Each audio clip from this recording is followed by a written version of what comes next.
eminence and standing, Mr. Amarjeet Sinha, who's written this book, The Last Mile, Turning Public Policy Upside Down. In fact, I was mentioning to him, maybe we can tweak the subject to say turning public policy on its head, which literally means upside down, but that will be a bit too direct. But I think this subject is of tremendous importance to all of us. And I see a lot of aspiring civil servant candidates present here. For them, not only this will be a book to savor for their future endeavor, but also to understand the implications of what exactly are the ground level realities of this last mile.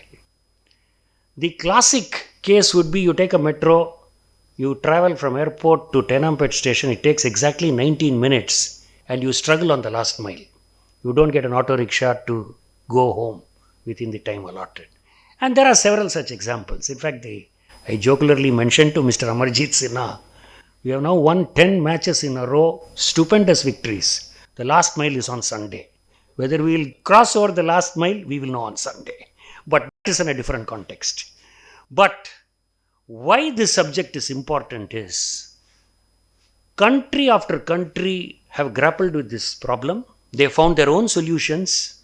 In the Indian context, the last mile is the most crucial sort of a issue to counter in every sphere of our activity. I have not read the book, but I promise you I am going to take it today and read it, because this is a subject very close to everybody's heart.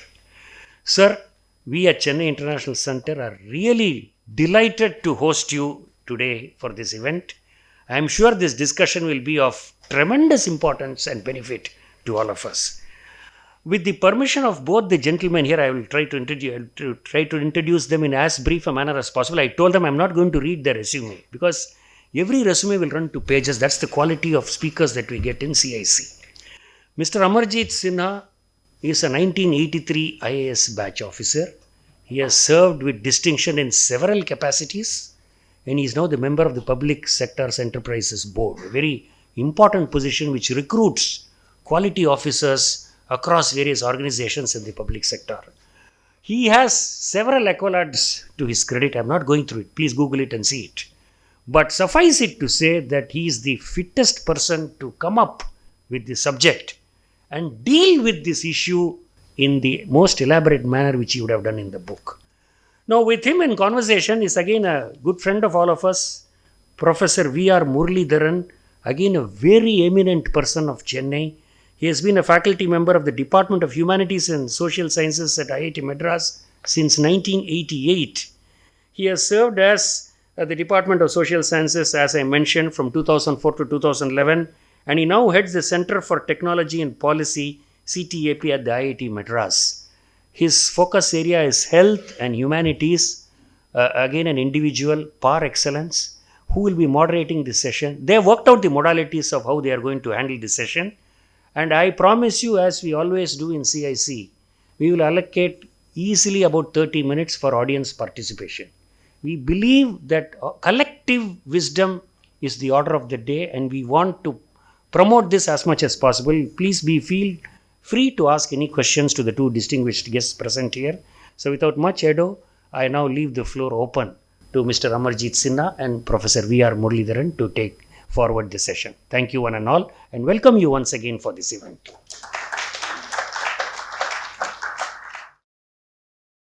Good evening. First, I would like to thank the organizers and School of Madras School of Economics for having invited me to be part of this book launch, particularly of a book written by Sri Amarjeet Sinha, whom I met. I remember when he was MD of NRHM in Delhi, and I also happened to serve as a mission steering group member for about 4 or 5 years when he was there. I also served as a member of the Central Review mission twice, once during his tenure and once also when he was in rural development.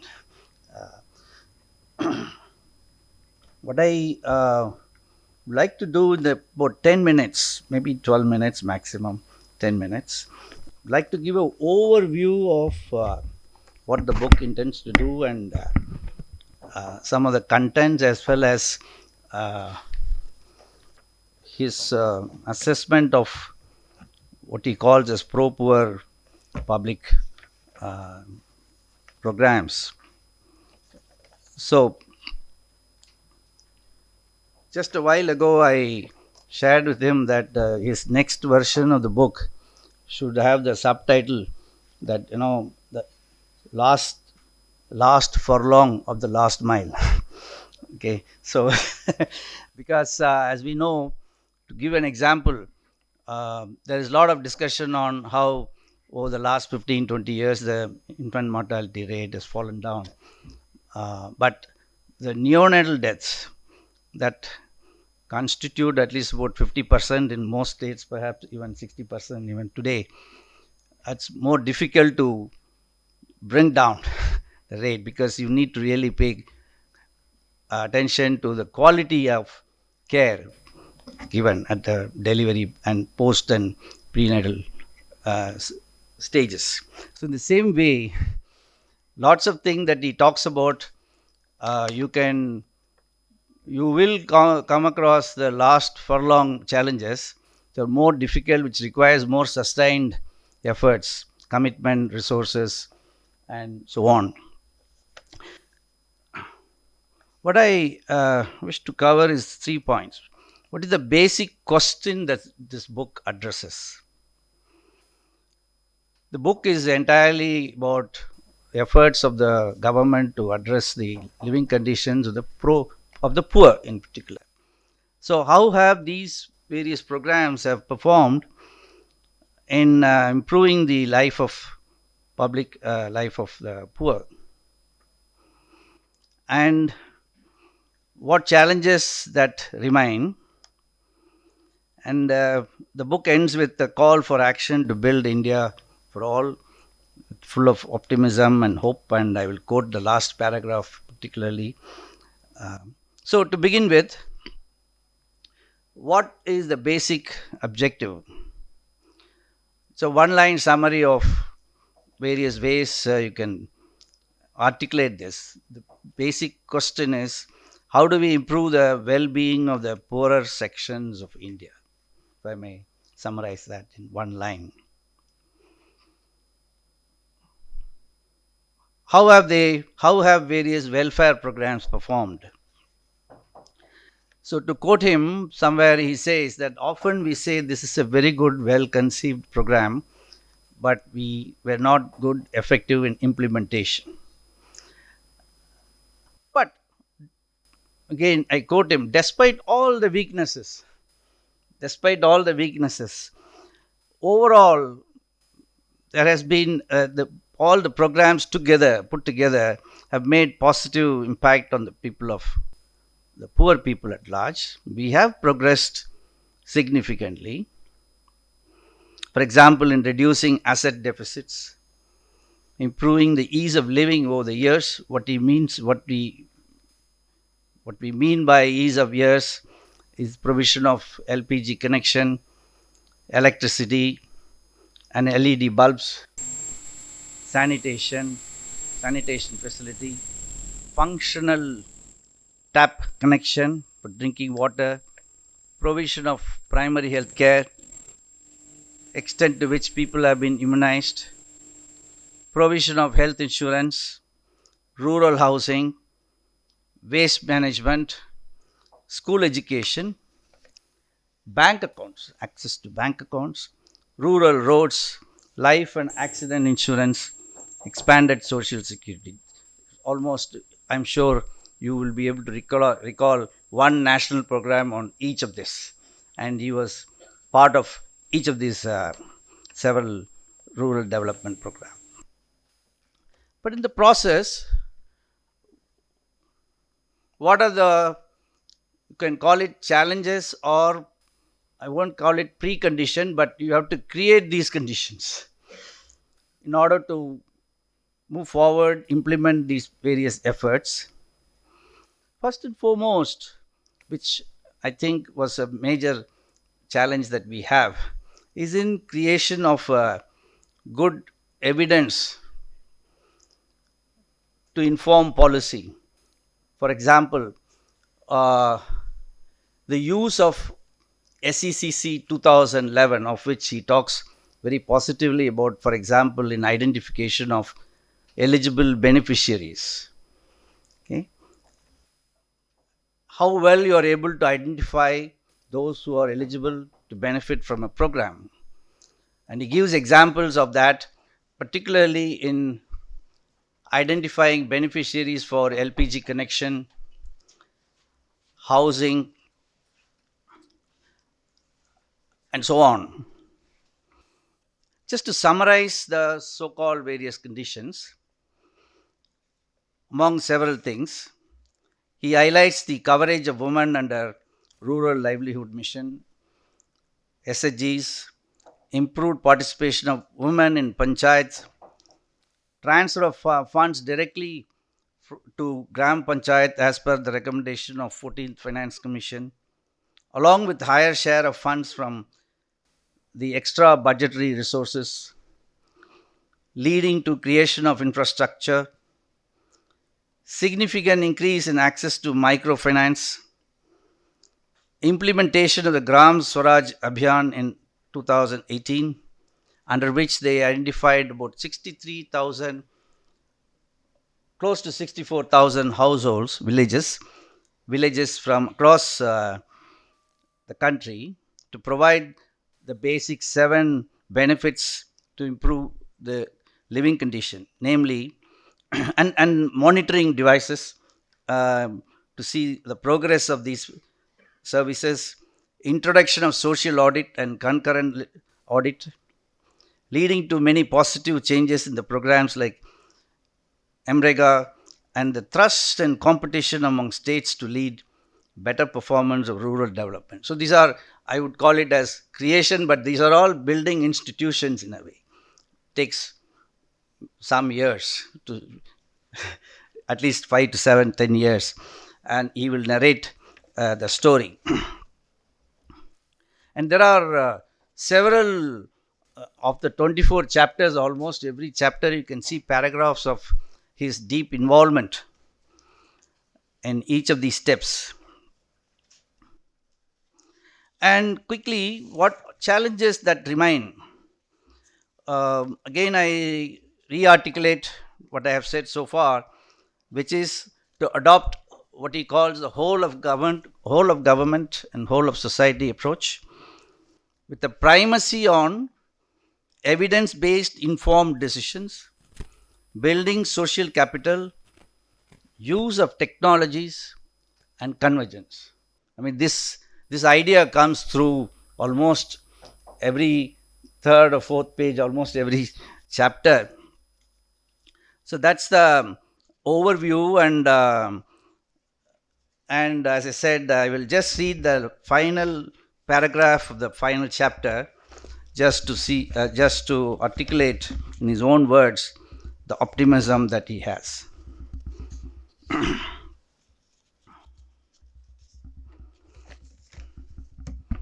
Extraordinary times need extraordinary measures. This is our opportunity to mainstream an inclusive development agenda through community action. And India for all needs a whole of government, whole of society, and a community-led action with local level monitoring and performance. Gandhiji's talisman of the last person in the line, and what our interventions to do that person, for that person, was never more relevant than during these extraordinary times. Okay, our quest for scaling up in ease of doing business should simultaneously have an equal thrust of being in the top 50 of the human development by 2047, as human development alone paves the way for sustainable higher order economic progress and income. This is the lesson from across the world. Providing the opportunity for all in developing their fullest human potential is the only pathway to sustainable well-being of all and an inclusive India for all. That's how the book closes. I have three or four remarks or questions or suggestion, whatever you may consider it as. One is, so you have highlighted the importance as well as the benefits of the SEC 2011.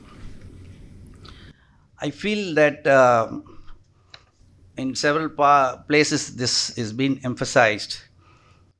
You have talked about how helpful it has been in identifying eligible households using deprivation indicators, particularly for provision of LPG, sanitation, drinking water. But we have also heard many critical remarks on the practical difficulties we faced in using those household details in actually tracing the real beneficiaries in a village. And I happened to do a survey of, for example, PMJ awareness in Bihar few months just after it was announced. I think it was around the election time.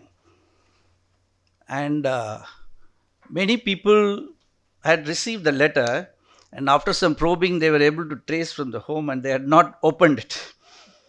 And those who have opened the letter about PMJ and who can be the eligible member, they found there is a paragraph on 4 different programs.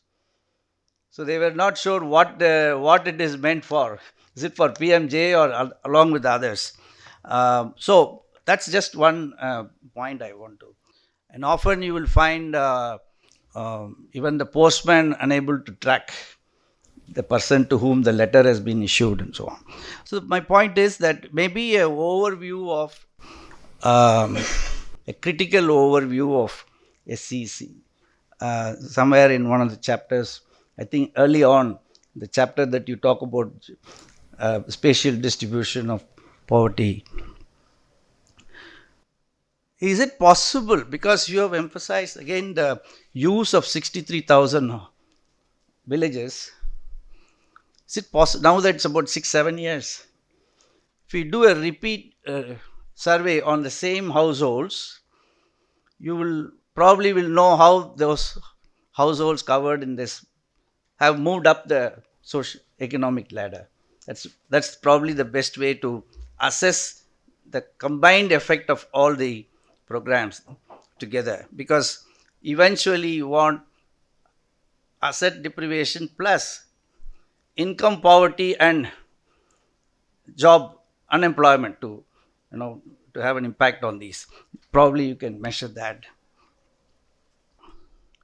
Many people think that having a digital platform is useful, of course.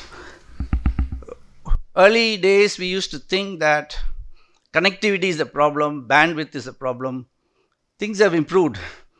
But if you take, for example, health, in most states, I'm sure, we are nowhere in close to even having a decent digital platform for primary health care.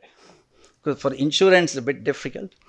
And which is very important for follow-up of patients and continuity of care that we emphasize.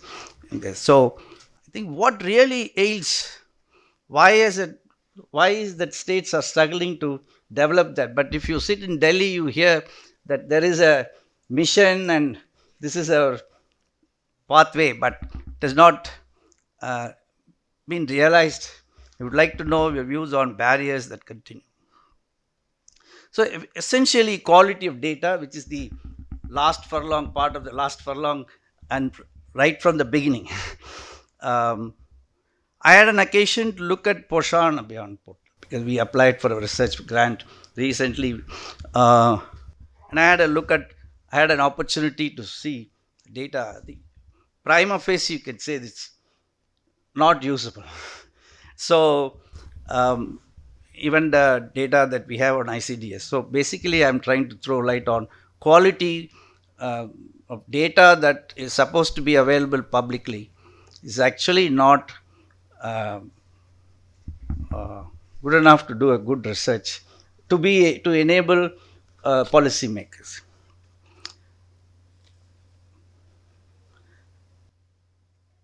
You have rightly pointed out that if we allow all our framework for accountability, governance will fail if psychophancy becomes the norm. I mean, I'm using the expression from your book. So that continues to plague. What are the ways in which we can ensure, for example, what is entered as achieved is really indeed reflecting the ground. I will end with the following remark as following your statement that despite all weaknesses, we have progressed significantly. What I often felt is that despite all weaknesses, had we implemented faithfully what the programs are intended to do, we would have progressed even more and far beyond where we are. So the last furlong challenges require far more attention, dedication, resources, commitment, skills, and on the quality of services and sustained provision of the same. Thank you very much for this opportunity. Respected Professor Muraleedharan, respected seniors, colleagues, friends who have taken the time out to be here today. I would like to begin by thanking you for the interest taken.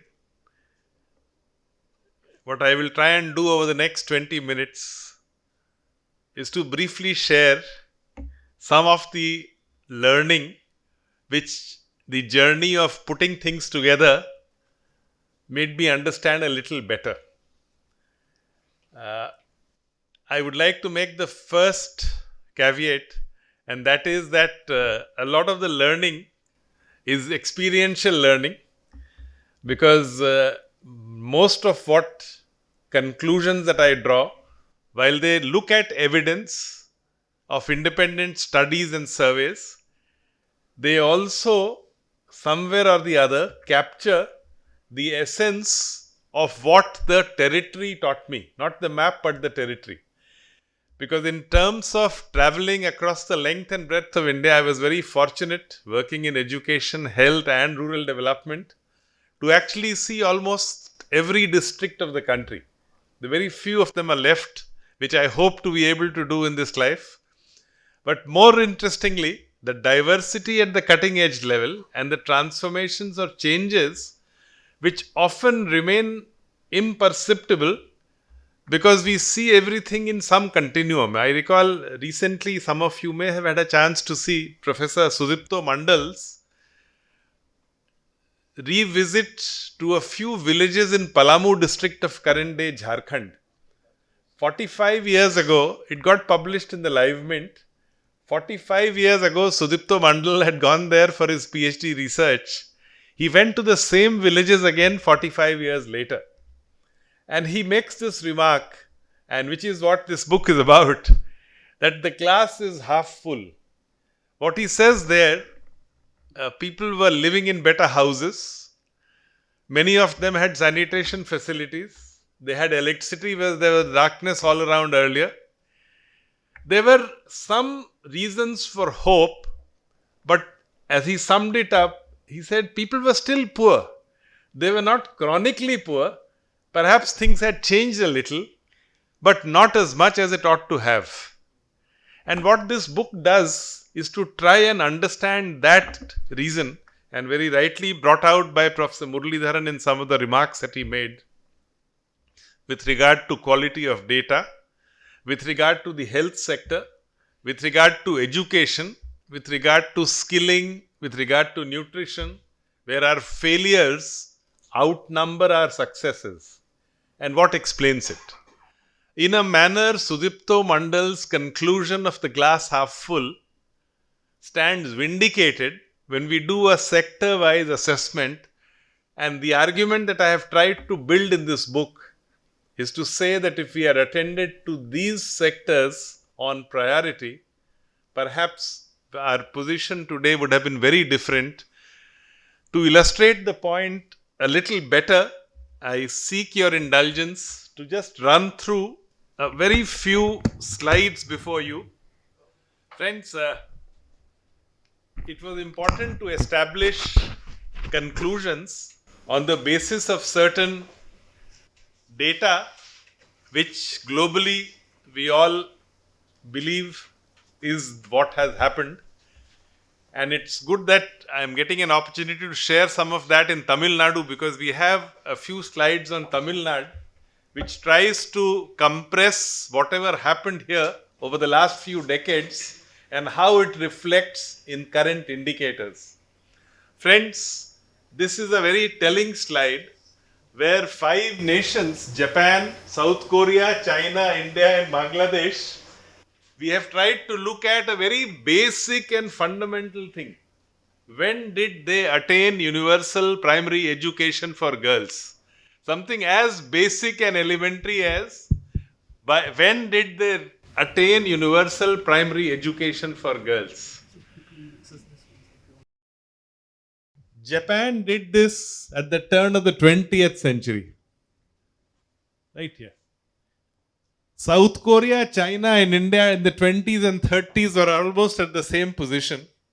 South Korea chose to move vertically upward, literally, to attain this in the 60s. China did this in the 80s. We are still struggling to do that at the beginning of the 21st century. Compare it with the economic profiles of these nations.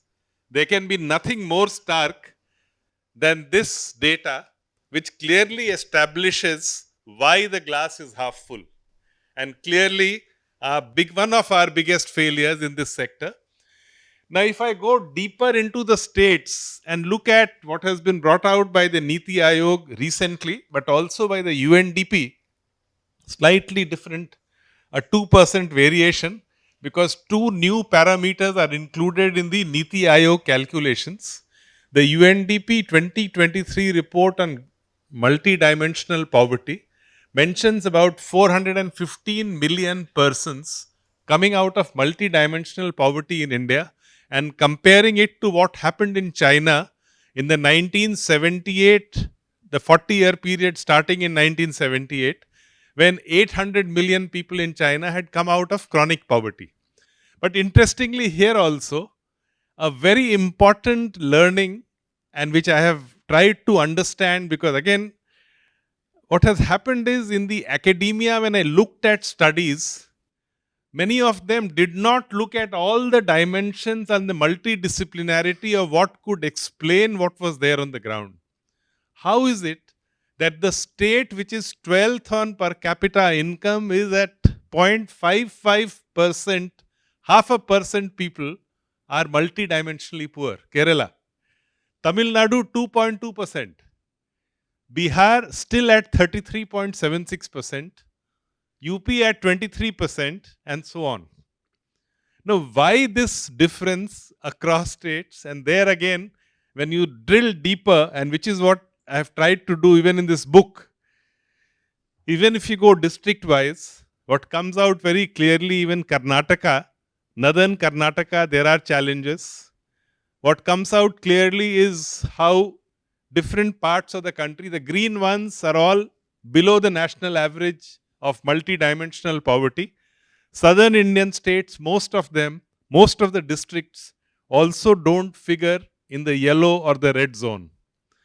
But if I were to look further as to what explains this, now this is something which I have tried to build a case for in this book based on the data that was available, starting with the Mairada program for women's collectives in Karnataka and parts of the old Madras presidency, the Tamil Nadu regions covered therein.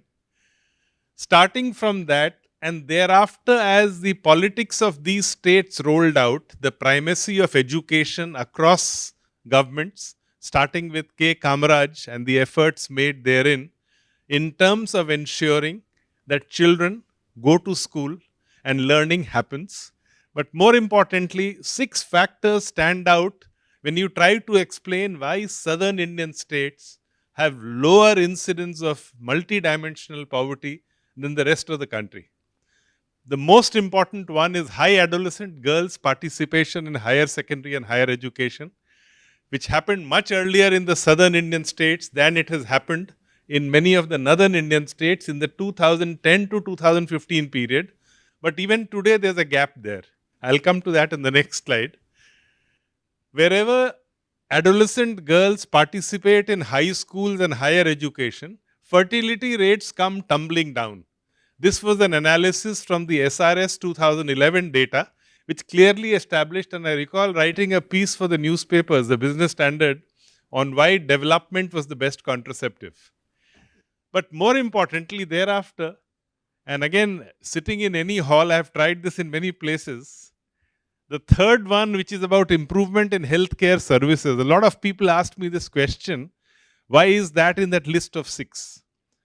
We all know that Tamil Nadu was the first state to have the public health cadre and the consequences thereof. Purnalingam sir is here, the TNMSC and what it contributes towards basic care at local levels. But that is important simply because if we look at across the country, each time that a child falls ill, who takes leave?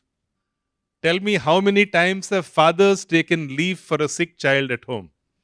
Negligible nationally. And if that is the case, how do we expect women's work participation or engagement in skills and vocational courses on a higher scale or in higher education on a higher scale?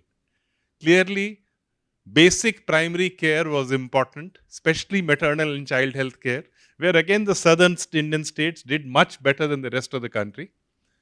When adolescent girls cycle to or take a public transport to higher education institutions, it creates a new identity for women for the first time. Nobody's daughter, nobody's wife, nobody's sister. A woman unto her own. And how that makes a difference in the perspectives of those women and those households gets reflected in the fact that opportunities for skill and vocational education, for admission to polytechnics, ITIs, nursing schools, IT courses expand significantly. Now, along with these 5 factors, the fact, and again, I'm happy that I'm saying this in the Madras School of Economics, one major contribution which Dr. C. Rangarajan made as the governor of RBI 30 years ago was to provide for collateral-free lending to women self-help groups. And when we put these 6 factors together, it explains quite significantly and systematically lot of the gains in the southern Indian states on multidimensional poverty well before rest of the country. The positive news is, based on whatever happened here, this we have tried to emulate over the last 10-12 years across the country with reasonably good success. What I have tried to capture, I followed up on about 133 gram panchayats in different parts of India, Bihar, Jharkhand, Orissa, Assam and so on, where they did similar things and they got similar results. Levels of poverty do come down if these things happen on scale. 2010 to 15, as I mentioned, if I compare from even early to 21st century, 2004, in Bihar, 36 girls and 64 boys was the ratio at the secondary enrollment level. Today, that is at about 49-51. Quality learning may not be happening, but adolescent girls in schools and colleges is a fact even in other Indian states. The fact that lending to SHGs, which was primarily in the southern Indian states till 2013-14, has now spread to all parts of the country quite significantly. So hope lies in the fact that women's collective, what was a reality in southern Indian states, participation in secondary and higher secondary education, is beginning to happen in the rest of the country as well. Friends, this is a very telling comparison of states, Gujarat, Tamil Nadu and Karnataka. Similar populations, similar per capita incomes, but when you measure them on multidimensional poverty, there's a world of a difference. And when you try to look for reasons for it, lending to women SHGs and gender parity index in higher education, you'll get the answer. There is some correlation. Even more direct relationship, Kerala, Haryana and Punjab. The state with the highest per capita in this comparison of 3 states is Haryana, but it has the poorest performance on multidimensional poverty. Khap panchayats don't help. They come in the way. If girls' education is not allowed, if girls' mobility is not allowed, no state or no district can move forward. Kerala, with a lower per capita income, reports the least. And again, when you start getting into the factors, just these two parameters of lending to self-help groups as also on female literacy, you see the difference. Punjab and Haryana, Punjab's per capita income is much lower than Haryana now. But in spite of it, female literacy is higher and therefore multidimensional poverty in Punjab is lower than Haryana. So some of this data does confirm what has happened in the southern Indian states. Friends, I'll skip most of them just to share learning from all this, an effort, and as very rightly pointed out by Dr. Muraleedharan, data, there's nothing called a data. You always have to triangulate what is true. Luckily for us, the NSS and the National Family Health Survey do provide us with basic data with which a lot of analysis is possible, and it is external to the system that implements a program. What we found, the more you begin by involving the community, and I illustrate the point on, say, sanitation. We started a system which is still followed today, the Mission Antyodaya system, where every village and every Gram Panchayat, vetted by the Gram Sabha as well as the women self-help groups of that village, uploads its data on about 213 parameters across development. When the first set of data came in 2017, 18 and 2019, I had frantic calls from the Department of Sanitation. Please take down your data. I said, why? Some VIP villages are being reported as not having achieved open defecation free status. I said, then all the more reason to worry that why have we reported without doing it? If the information is wrong, we will change it, we will not change it otherwise. All the information was right because it was vetted by the community. They pointed out that in that particular VIP village, 38 people did not get a new toilet because they had a defunct toilet at home. And those 38 households continue to go in the open. So unless data is validated through a number of triangulation sources, and luckily those sources are available, and more we have the community into play, the more difference it makes. This is where, when you talked about PMJAY's experience with the socio-economic census data, I have my reservations because that was one ministry which never went to the people when they launched PMJAY. They did it from their offices on their computers. Households who are covered under the program did not know that they have a coverage. That is the biggest problem in the program, besides the availability of service providers in very difficult areas. And I think for those reasons I have dealt with in the section on health. Again, the socio-economic census was dated. 2011 is a long time in the past. But there are ways of resolving that challenge. I'll just mention this because it is possible to triangulate that data to arrive at the truth. What was done, for example, even with the rural housing program, and I'll give you an example of Tamil Nadu here. A certain number of households were reported as living in kacha houses, kacha wall and kacha roof. The first exercise nationally was we drilled down to the Gram Sabhas the data which was available from the SECC on the quality of housing. It went to every Gram Panchayat to validate it. A total of 4,03,000 data sets of households were provided to Gram Sabhas, disaggregated Gram Panchayat wise, to validate. 2,53,00,000 got validated. And when we started the construction, by the time we reached about 2,02,00,000, we realized that no more beneficiaries from that list was left. So then we said, okay, let us now further expand, because naturally there are families which have been established after 2011. And when that exercise was carried out, in Tamil Nadu, for example, we had a very difficult time identifying the poor. Though there is a system of participatory identification of poor here, we carried out field validations in 3 districts in Tamil Nadu. Lot of people had given the geotagged photo with hay stacks on a concrete roof. Now, when the moment you want to expand, suddenly there is demand. It's a big challenge.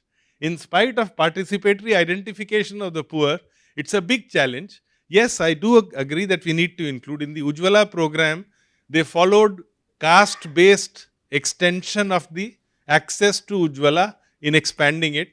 They said that any household belonging to scheduled caste, scheduled tribe, most backward caste will get covered.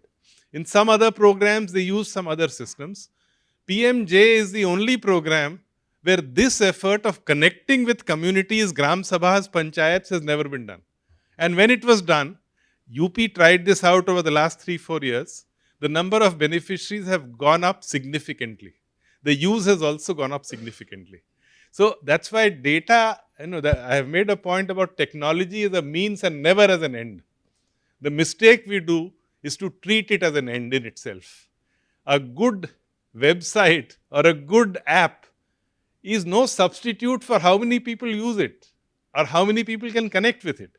And that's the reason why the last mile, for example, banking correspondence, I'll just give an example here. I still recall the struggle, 2015, when we took it up with the Department of Financial Services. The answer I got in writing from the department was, oh, we have it in every panchayat of the country. I said, we don't see any of them where we travel.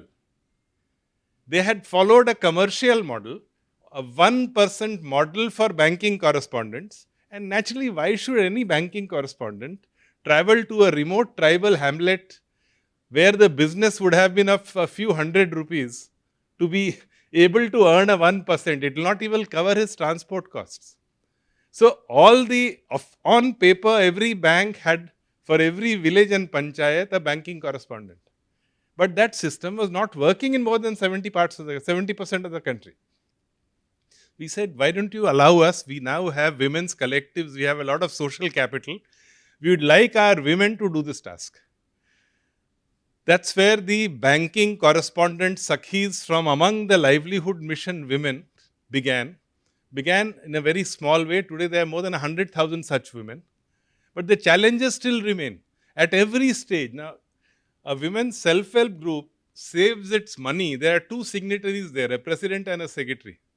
First they said on that, where you do the thumb impression for taking out your money, or validation process, it does not allow for dual authentication. Only one person can do it. So as a consequence, even today, a lot of the lending of SHGs happens in cash. Simply because that last mile facilitation took us about a year to get it done. Dual authentication is now available with every bank, but some of this now do only on us and not off us. A state bank field branch will do it for state bank, not for others. So a whole lot of challenges of the formal system when you wish to reach out a service are some of these issues which we have tried to highlight here. But I'll just quickly, just 1 or 2 slides I wanted to share before I close. It's not that technology is not a good means. A 93-year-old woman on her deathbed can be paid her pension there. That's what the banking correspondents are able to do effectively. But then you need to invest in the last mile. It's not that it will happen by itself.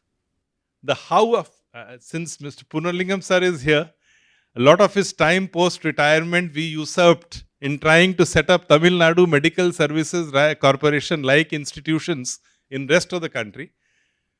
Today, 25 states have set up the corporation, but very, very few have a software which tracks medicine availability right down to the last storage, last warehouse and distribution through what is in Tamil Nadu an accepted practice of a drug passbook. So it's a very half-hearted measure. Technology is nothing, no rocket science. Obviously, there are other challenges and issues which are coming up there. So I think this is where the last mile, not only for social development, but even in the other sectors, infrastructure. You have a Pune metro rail coming up. DPR is made. Local district administration, municipal corporations do not know what is the alignment. When you start doing your work, then they say, no, no, why this way, why not that way? Your costs go up because you never bothered about the last mile.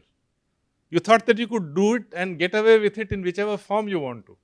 So clearly, some of these challenges with data, with the last mile, the effort in this book has primarily been to understand some of these last mile processes.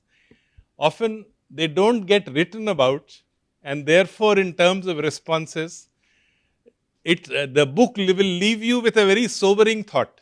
It is not celebrating any major gains. It is only pointing out why we are a glass half full and what we need to do to be able to transform that. And in doing so, what comes out very clearly is that some of these features, why does an ASHA program do well? Why does a community resource person in a rural livelihood mission work effectively? What is that incentive? What is that connect? Unless and until we are able to understand the processes involved in doing that, why is it that when you have failures in public infrastructure so often being reported, what was there in the Pradhan Mantri Gram Sadak Yojana that made a difference? How did roads get built of reasonable quality? How did new technologies, use of waste plastic, for example? And since I am in Tamil Nadu, a private engineering college in Madurai, the professor there kept experimenting with use of waste plastic. But because the program had a system, now what happens? If an innovation is tried out, it was put to the Indian Roads Congress. Indian Roads Congress's technical committee examines it, evaluates it, then allows it as an innovation in the PMGSY. 5% was allowed for that innovation. What began in the mind of one professor of a private engineering college in Madurai, today there are more than 70,000 kilometers of roads which have used waste plastics. So I think every program has to be open to innovations of technology, innovations of last mile challenges. Unless and until we have responded adequately there are limits to where we will be able to go. Friends, I don't want to take much of your time. There should be more time for your questions, and I'd just leave it here. But the prime motive in writing this, like many of us Indians at this time of the world, where for many reasons, the fact that post-COVID, India is one of the few large countries which has managed to sustain its economic growth, where the broad macro parameters seem all right, where for many reasons globally there is a role for the country, we will not be able to reach where we wish to. And at a time when a lot of the faith in the, India as a developed country in 2047, the important lesson which comes out by looking at other countries and looking at states within India is if we do not prioritize top 50 position in human development ranking as much as we prioritize top 50 ranking in ease of doing business, there will be challenges. Unless and until we are in the top, we are at 130. Now, we have a large young population. Whether we become rich before we become old, or whether we'll become old without becoming rich, is a question before us. And when I see a lot of young faces in the audience, all the more reason, opportunities for skill, opportunities for knowledge, opportunities for higher order economic activity, use of technology, all has to go up. But how do we ensure that? Are we investing adequately? Are our governance frameworks and arrangement adequate in higher education? Where are we failing?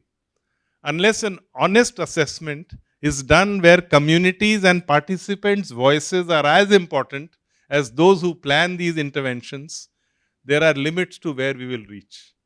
Wherever, in whichever program, communities have had a central role in determining how the program is going to be rolled out, the changes, the differences are easily perceptible. We are in a moment of history where it's very much possible the whole world has expectations out of India, given our large young population, given a lot of the macroeconomic stability and so on. But for this opportunity to actually be able to make use of it, unless and until some of the processes that I have tried my level best to put together in this volume, we give more focus to. Now, for example, a very basic, besides there are 4 different hypotheses which have been dealt with in the book. One which is very clearly coming from Kerala, that when local governments work in coordination with community institutions like the Kudumsri, local governments also become far more accountable in delivering services to the poor.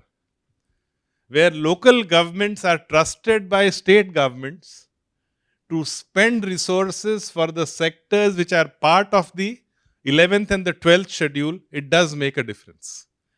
The second hypothesis is what I shared with you on why in the southern Indian states, multidimensional poverty is much lower than the rest of the country.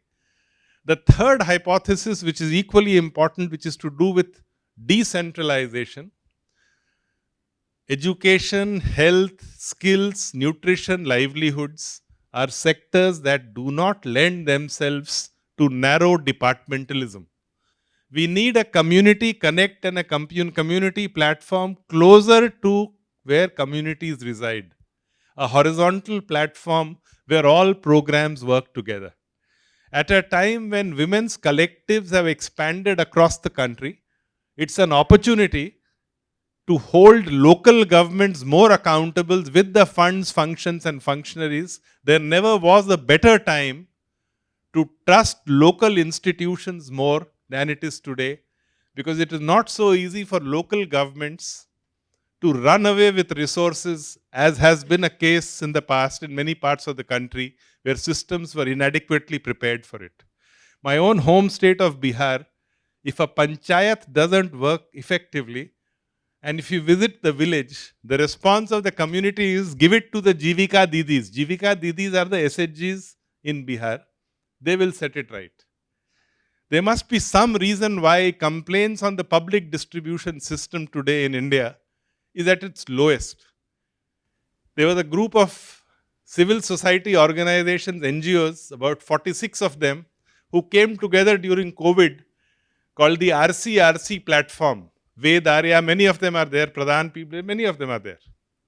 They have done a national study. I was looking at their data which they are going to publish very soon. Across the country, they found that the least complaints were with regard to the PDS. This was a program notorious in when we joined service. Every newspaper had stories about how grains get stolen. Technology plays a role. Communities play a role. Systems play a role. I think one critique which has rightly come up about India today, which the likes of Ashoka Modi and others write, that India is broken and hard to fix. His critique rests on 2 pillars.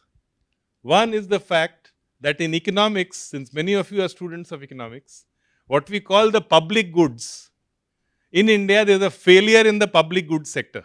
Education, health, quality urban services, clean environment and so on, nutrition. And the second point he makes is on employment and incomes. That why, as a nation, given the large young population, we don't focus on employment and monitor it even more closely as we need to. Both points are important enough to deserve consideration, and perhaps that's the direction which I have tried to argue, that unless and until on many of these parameters we try a different process, it will be difficult. And the last hypothesis of the book is in the context of the pro-poor public welfare or programs for removal of asset deficits. There are economists who say that high rates of growth will do it all, everything will trickle down.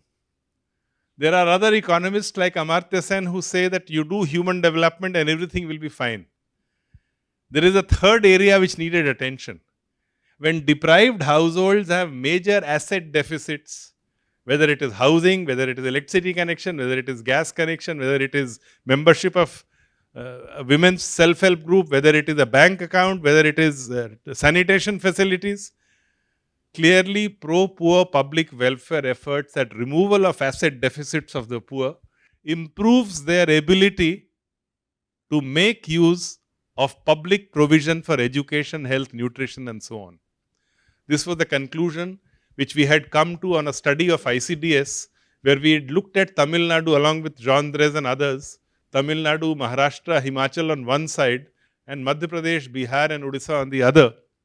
What came out very clearly that good public infrastructure for ICDS also mattered for the program to do better. So friends, I let it rest here that we have a long way to go, and with many young friends here, the book purposely for all my young friends, you don't have to buy it. It's available. My condition with the Routledge publishers was you must bring it open access, available to any student who wishes to read it. On the Routledge website, any of you can read it free of cost. Because the idea is that you read it and see what can be done beyond what has been suggested, what are the ways forward. Thank you very much for your patient listening.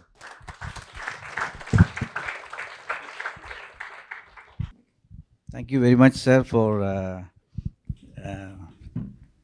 not just presentation, your passion and engagement and the lessons you have learned that you have shared with others, with us here. Thank you very much. We have about half an hour. We would like to have some questions, comments, remarks, clarifications, whatever. Kindly raise your hand, and also if very briefly introduce yourself, your name and where you are from. Sure. My name is P.R. Ganapati. For about 7.5 years ago, I co-founded a social startup called Hak Darshak, which for those of us who don't understand Hindi is somebody who shows you your entitlements. So we realized that there are, in Tamil Nadu, for example, 1,100 government schemes. So beyond the immediate, large, well-advertised schemes, you typically don't know that there is a scheme that can benefit from you. And what we did was we created an app. We digitized now 7,000 government schemes. I can ask you 20 questions. I can narrow that list. I can tell you which schemes you're eligible for. But building an app is not enough. So we have trained 50,000 women in the villages across 22 states. In the last 7 years, we have delivered about 7,000 crores in government benefits to about 4 million families, which is, more than the population of maybe 100 countries in the UN, but in India, it's a pilot project. Now, we have obviously achieved a lot, but it is a profitable company. It's 30 crores in turnover. We've broken even, which means our cost of delivery of benefits is about 0.4%. It's incredibly efficient. But there's a long way to go. 297 million people are below the poverty line. Now, the only way we can achieve that scale, and we've created this for social good, is that platform, the 7,000 digitized government schemes, and every rule has been digitized. So you can submit a perfect application with all the supporting documents, is if the government takes this and takes it to scale. Or the government invites and supports the private sector participation in, because the government cannot, inexpensively or efficiently deliver that last furlong. Whereas we've shown that the private sector can, private social enterprises can. And so my question for you is, what is the thinking in the government? It's been 30 years since we liberalized the economy, but I feel like within the system, there is still suspicion of outsiders, private participation in helping deliver these benefits. And how can we break that? How can we, the government, to take some of these innovations that people like us have shown at scale and take those to really impact the society? Oh, thank you, Ganpati. I had not met you, but I am fully aware of the work that your team is doing. And let me congratulate you for the outstanding work. I have heard this in many states. I have had a chance to visit your site and also look at what you've been able to achieve so far. The answer to your question is a slightly complex one, in the sense that when you look at, say, Aadhaar, just one example. I'm not getting into the merits or demerits of it, or some of these, for IT DBT to happen, the platform of money transfers, just as one example, UPI. Ideas have come from public space, from private individuals or institutions or groups. Some of them captured the imagination of those in power for them to push it in the system systematically. The answer to your question, that for some of these processes, which is say transfer of UPI funds, whole lot of other things, identity of every individual, we are able to build consensus across political parties much faster. But for some of these, for example, since you mentioned this, a website as a public website. Now, all my life, this is one small little thing, it may sound very large. We have not subjected our websites to limited to government viewing. You look at MGNREG, you look at Pradhan Mantri Awas Yojana Gramin, you look at Livelihood Mission, any citizen of the country can find out what is happening where. Yes, it gets us bad publicity many times, but it helps us to know where things have gone wrong. So I think some of these challenges, as you rightly mentioned, is not in involving the private sector where good technology is available, but in a willingness to accept this level of challenge of higher accountability at every level, from the national to the local. Now that's why a lot of partnerships across institutions, both public and private, that is something which in our own informal ways we keep trying to make our voices heard. But I wish there was more space for such voices. Because, I think for some things, the use of socio-economic census for the Ujjwala program, the housing program, the sanitation program, the PMJAY and so on, we knew the limitations of the process. We said we'll update it through a system, create some kind of a social registry, use participatory identification of the poor, involve the panchayats. Luckily, that idea sailed through, in the sense that in all these programs, it is caste and religion neutral. Whichever religion I may belong to, whichever caste I may belong to, if I have been living in a house with kacha wall and kacha roof, now one little benefit in this program was when the data was being collected, households did not know what the purpose of the data was. As a consequence, there is not any premium on giving wrong, false information. And some of that gets detected when you process through the panchayat and through a participatory identification of the poor. So my answer to your question, as I said, is complex because we'll have to keep trying our luck, keep trying it harder, and I'm sure doors will open one day, because ultimately the test of a democracy is how deep it goes.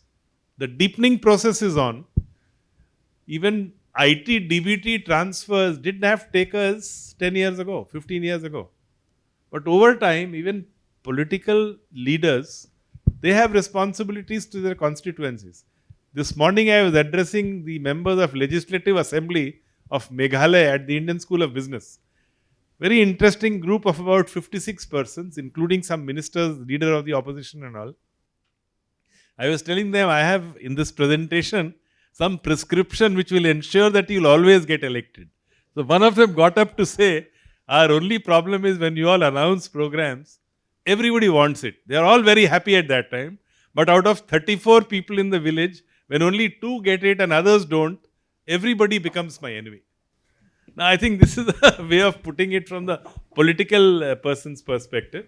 So some of these dynamics of democracy are at play, and I really hope that what Haq Darshak is doing becomes mainstreamed on a much larger scale, like the UPI and like the agriculture stack and all that which is happening. So let's hope for luck. Thanks. Yeah. Any question? Yes, Yeah. I'm Anjana Mangalagiri. I'm an educationist. Thank you very much for your talk, and it was really good to note that somebody with your background and all that, is really talking about the community participation in understanding, the various nuances of the reality, the experiential that you're talking about on the ground. My question really relates to, I have to one very quick one. Is the first one, and the quick one that I'll just get over with quickly, is that you talked about the technology as an end in itself, and no doubt about that. However, when technology is used for data collection, or technology is used for many purposes, but specifically for data, the data that is collected by the government also becomes an end in itself. It is seldom used for analysis, leave alone research. So there is masses and masses of data, but the government is extremely content with the fact that we use this technology and we have this data. So what? So that's a huge, huge gap in understanding, even the objective with which the government sets out to collect the data. My second but slightly larger question is really on, but the question to the first one was that how can this really be resolved? And when can this be? And what is really the mechanism by which one can break this, this wall? A second one is really about the whole relationship between the schemes, and the community. So there is a kind of a very, and it is going on. I mean, there hasn't been any change. That there is a generic one-size-fits-all kind of a relationship between devising of the scheme and the so-called beneficiary. And I hate to use the term beneficiary because that immediately makes me, totally a my baap situation. I don't have any rights, I don't have any power, I don't have any agency. Without really, and I'd like to specifically, pinpoint on the gendered experiences, of the social structures, at the grassroots. The schemes never look at, what women, for instance, if there are schemes towards for women, take even maternal nutrition, or take Poshan Abhiyan, or the other schemes that are there for in the WCT for women.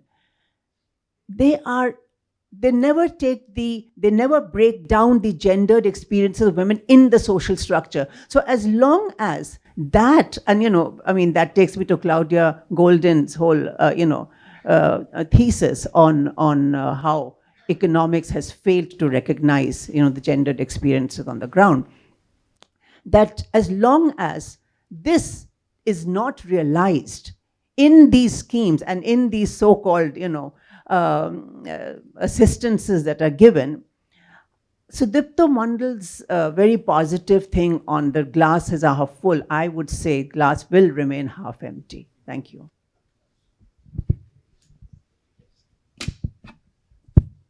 Thank you, ma'am, for the two questions. Yes, clearly the purpose of data, and especially if it is validated by the community, is how well it is used at the local level, and how does it inform those who are policy makers or those who are program managers. Do they respond to it at all? Do they react to it? Do they make mid-course changes? Now this clearly is a gap in many places, many departments, many programs, and I completely agree with what you are saying. But for this to get institutionalized, I think the first step, which I think is very important, is to declare all government websites as public websites. Unless and until we do that, the pressure for reporting truth can always be played around with. The moment you start doing it, you will realize the effectiveness of that process. And clearly, data would be used more effectively. So data is a weapon of sorts, and especially in political democracies. I'll give you an example. One of the few occasions where I tried my level best but could not get it in the public domain. I hope someday it happens. This is with regard to, there's a Disha portal for which you have only members of parliament, for example, have access to it to facilitate their work in the district development committee meeting.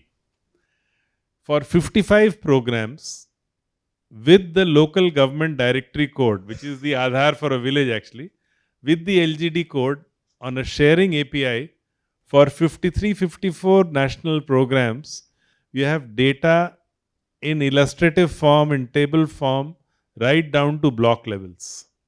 Available on the public site, real-time updation. I pushed very hard to make it in public domain right away. But that time people said that, look, the visuals, this member of parliament areas are all in red. He'll never get re-elected. So I think this pressure is also important.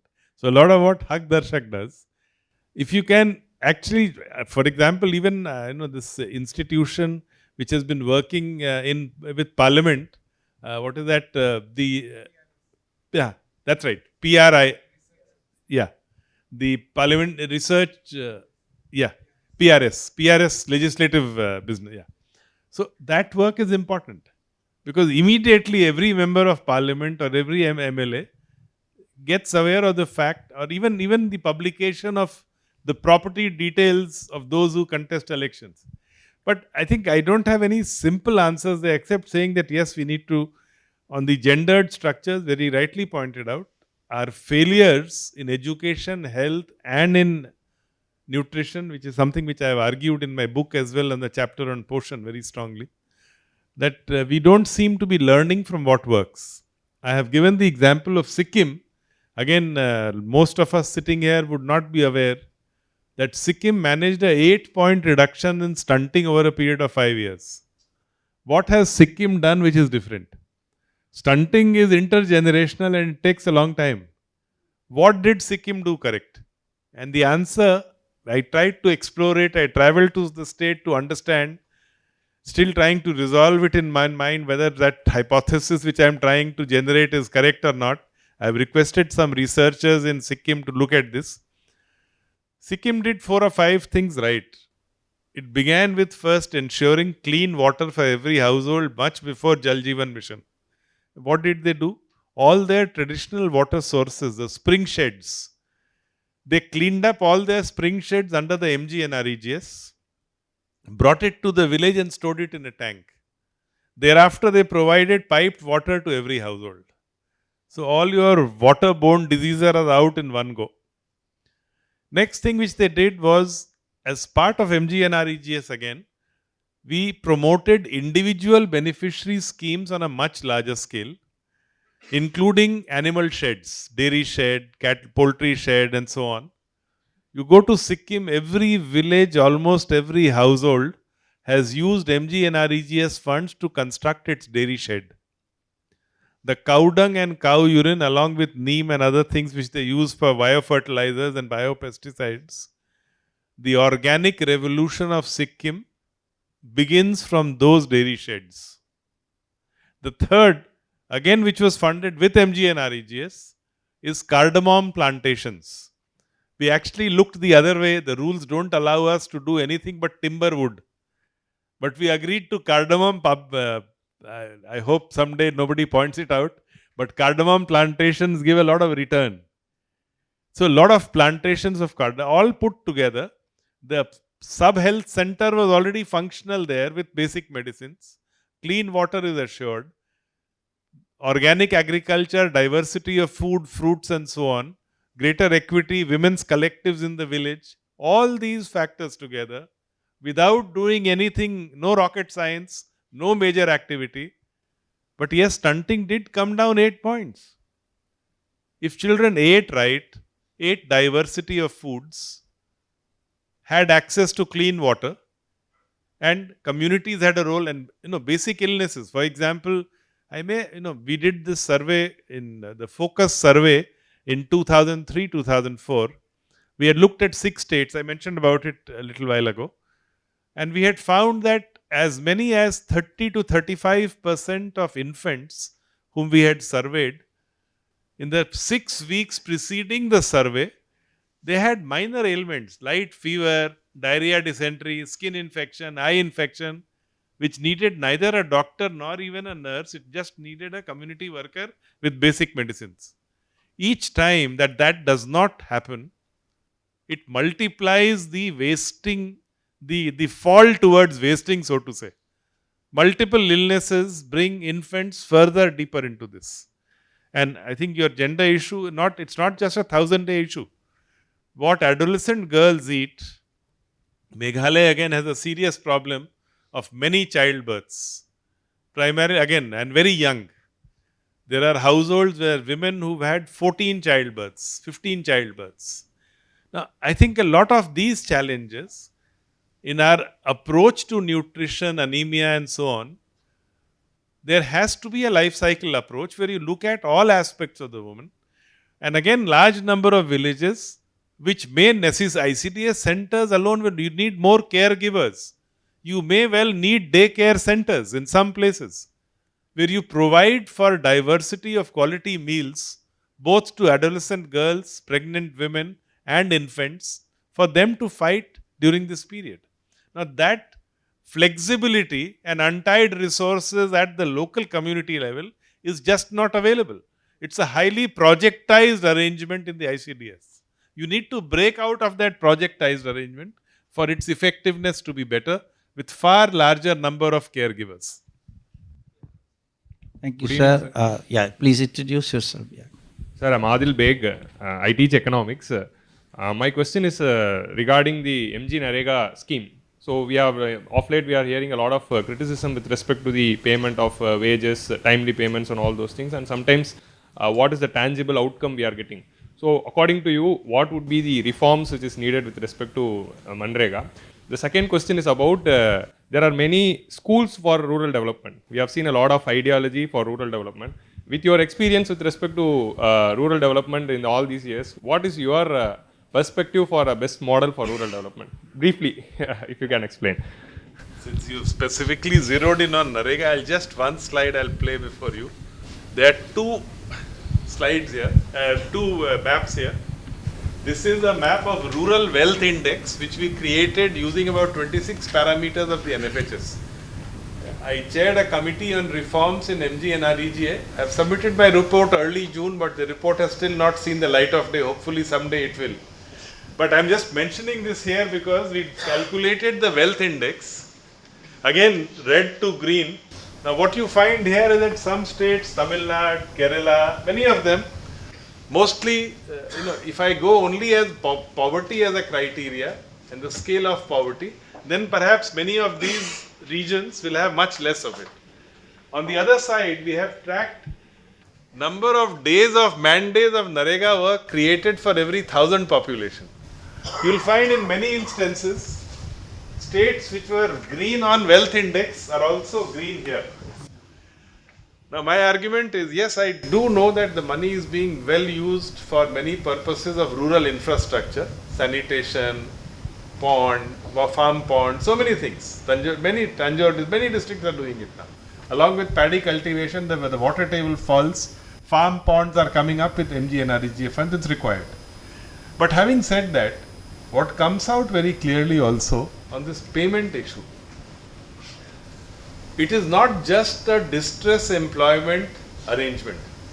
Narega has become a rural infrastructure program. Now, I have nothing against that thing, but from the original act, what it had said, it had now, because there is no other large-sized rural infrastructure program at all, which can match up to that requirement. So as a consequence, states which have come out of chronic poverty, even they make use of Narega. Nothing wrong with this. But this interferes with the entire management of the program. If you were to generate 100 days of work for 5 crore households demanding work, the amount of resources needed is 4 times of what you get. You'll need 2.5 lakh, 2,50,000 crores annually. Not possible. What you get is 60,000, 80,000, 90,000 maximum. So it's a problem always of resources not being adequate. And again, you will need to shift more work in this, because the program per se, the preamble to the program says that it is meant for the landless poor, the chronic poor, for them to find a livelihood security. So if I overspend in some parts which are not so poor, I am doing it at the cost of some other region which had very large number of poor households. So some of these challenges are there.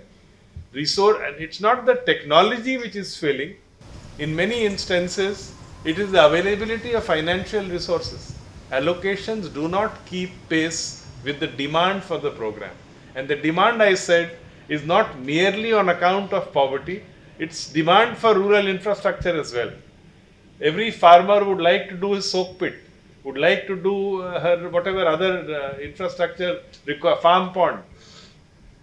So I think with all these points considered, we have argued there for a more professional approach, evidence-based approach with a greater thrust on the 2,500 blocks which fall in the category of what we call rain deficient or dry blocks, or the black zones or the dark zones where water table is already sinking. 70% of resources should be spent there itself, 30 in the rest of the country. You can have other, we have argued for an independent, larger rural infrastructure program. We have the infrastructure pipeline. Why can it not do Anganwadi buildings and schools? Why can it not do cold storages in rural areas? Even that is infrastructure. So I think this point is very important. When we talk about infrastructure, we only think of metro rail, or we think of NHAI, or we think of big projects. But these other things are also infrastructure. I'll wait for your comments on it after you read the book. Because there was a direct reference to quite a few times. So we can certainly take one more, possibly two, but restrict yourself to one question so that we can take one more. Any other? Yes, please. My question is, we do experience the jobless growth, and it's a major problem in India, that is unemployment. So though we have major schemes to reduce the unemployment rate, but still in the implementation we do experience challenges there.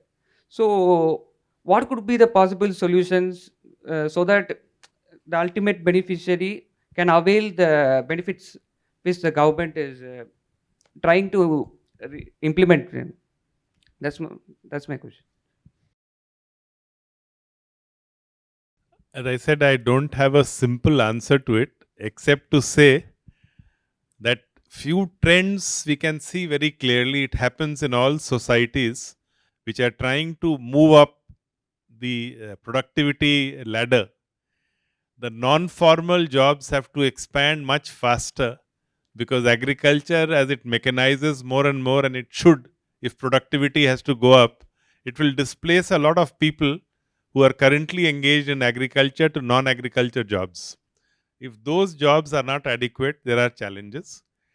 That's why there is a case for going back to the drawing table to see, while when you look at revenues flow, when you look at GST collections, many things present a picture when you look at growth. But I think it's necessary to go deeper, looking at some of the other data sets with regard to the quality of employment, with regard to the quality of jobs getting created, with regard to the quality of small, micro, nano enterprises, and the systems to at least permit or allow them to grow faster.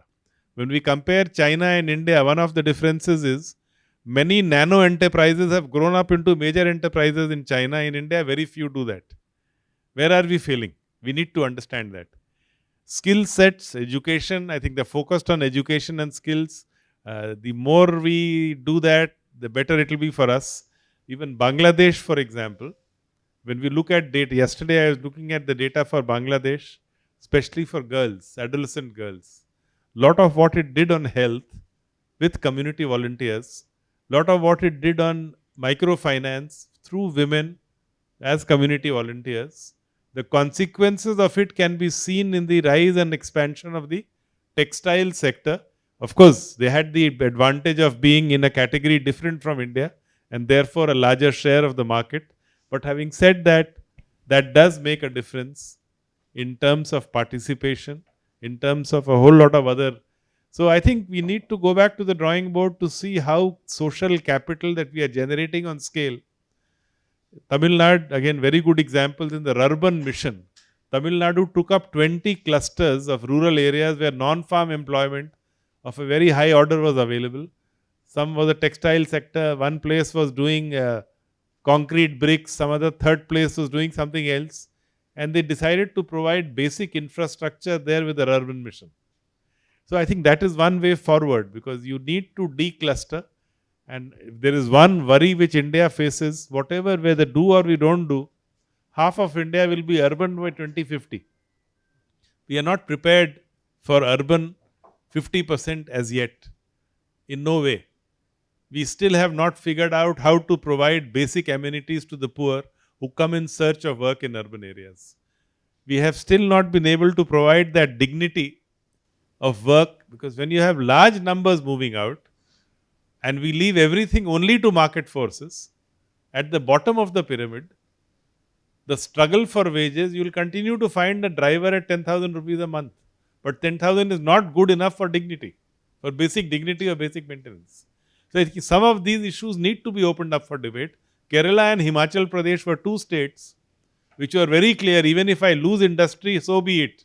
But we will not compromise on basic minimum wage, so to allow for disposable incomes of households.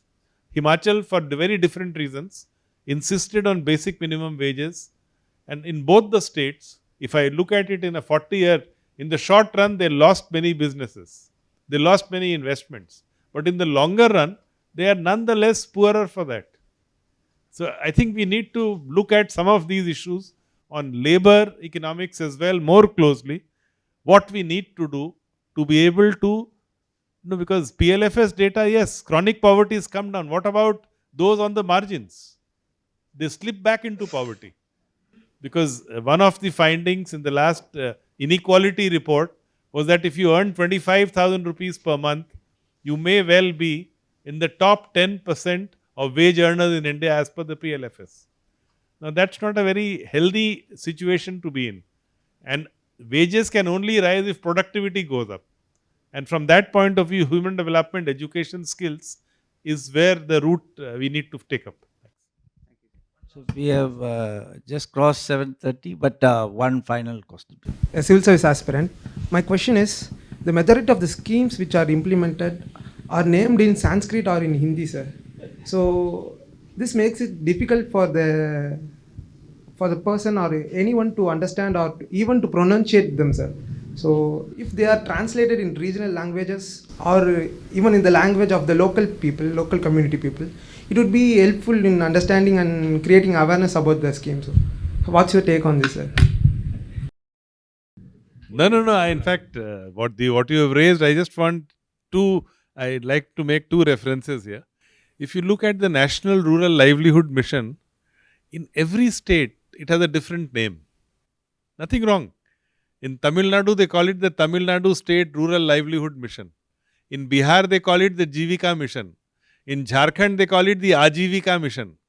Some other state, they call it by APSRLM. So, if in the Velugu project in Andhra and Telangana. So, I think the ownership of the states is far higher when the program has a connect which is local. That's point number one. Point number two, some standardization becomes necessary because, again, if you look at a lot of the central programs, the logic behind it was only, in the Planning Commission papers, when you research, what you find, the equalization principle. Now, what was the equalizing principle? Suppose in Bihar and Tamil Nadu, education levels are different.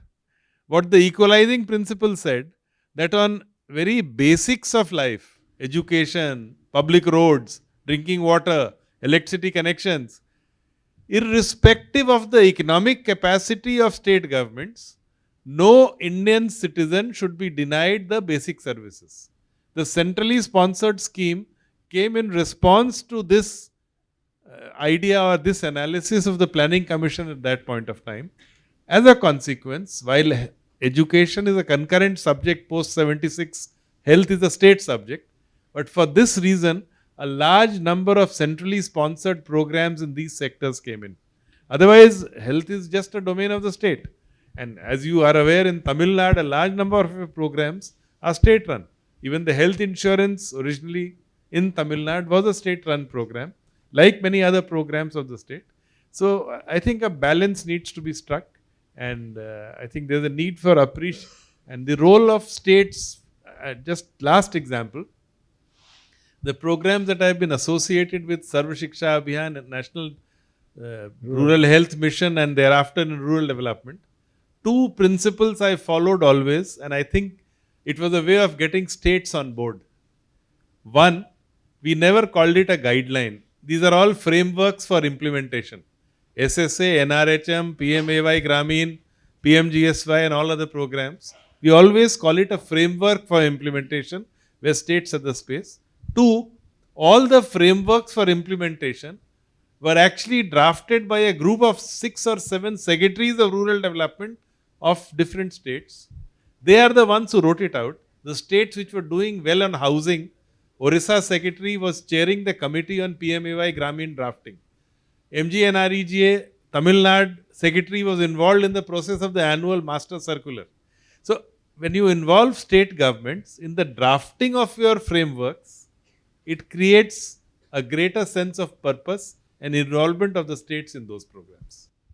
Thank you, sir. In fact, one of the questions we can pursue, you may want to pursue, is that to what extent the centrally sponsored programs have helped reduce the interstate disparity in public per capita spending. So you will find that to a large extent, NHM, if you take for an example, using the equalization principle transfer, we found that it has helped reduced. So likewise, you can take, as for your research, several questions are there, prospective, shall I say, researchers who want to pursue the research. You read the book, you get dozens of questions that needs to be empirically examined. So I would like to, on my own behalf and others, like to thank you, sir, for the opportunity. And thank you, sir. I would like to now hand over the stage to Mr. Sri Anand. I will not take much time, but such a simple subject. Last mile is a oft repeated type of a slogan, but the solutions are very complex, as we could decipher in the last 90 minutes or so. If you read the book, I'm sure we are going to get more solutions on the issue related to last mile. I was just thinking to myself, if we reassemble in this hall 5 years down the line and deal with the same subject again, whether the half glass will become full glass, I really don't know. It's a wishful thinking, but efforts are to make it as full as possible to deal with the last mile problem.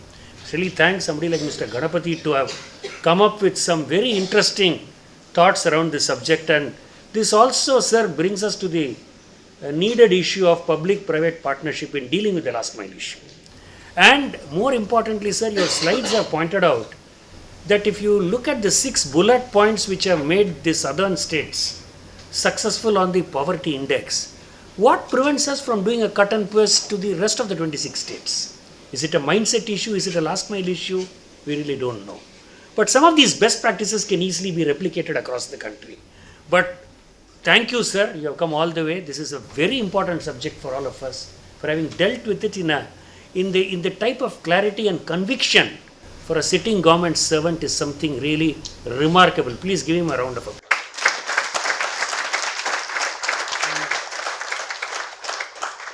Professor Muraleedharan, our thanks to you for having set the ball rolling. You have read the book and really put the right type of framework in place at ab initio to deal with the subject is really remarkable as far as you are concerned.